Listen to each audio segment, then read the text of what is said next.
جس کے نتیجے میں تقریباً مکمل طور پر تجارتی تعطل اور نقل و حرکت پر سخت پابندیاں عائد ہیں۔ اسرائیلی فوج کی غزہ پر وحشیانہ بمباری سے مواصلاتی نظام مکمل تباہ ہو گیا ہے، جس کے باعث امدادی سرگرمیاں بھی معطل ہو گئی ہیں۔ اقوام متحدہ نے بھی اپنے عملے سے رابطہ منقطع ہونے کی تصدیق کی ہے۔ عالمی ادارہ صحت WHO کا کہنا ہے غزہ میں موجود صحت کی سہولیات دینے والے طبی عملے وہاں انسانی امداد کی تمام شراکت داروں سے ان کا رابطہ منقطع ہو گیا ہے۔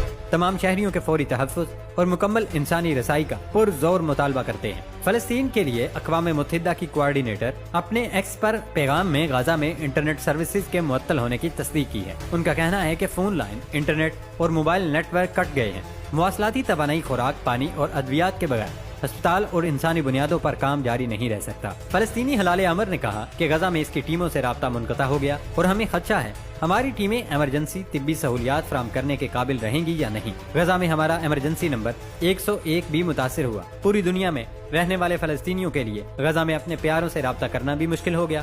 ہیومن رائٹس واچ نے کہا کہ غزہ میں مواصلاتی نظام کا بلیک آؤٹ بڑے پیمانے پر ظلم و ستم کے مترادف ہے۔ معلومات کا بلیک آؤٹ ظلم اور انسانی حقوق کی خلاف ورزیوں کو چھپا رہا ہے۔ اب دیکھنا یہ ہے کہ یہ بلیک آؤٹ کس حد تک جاری رہتا ہے اور کب تک اسرائیل ان مظالم کو چھپا سکتا ہے۔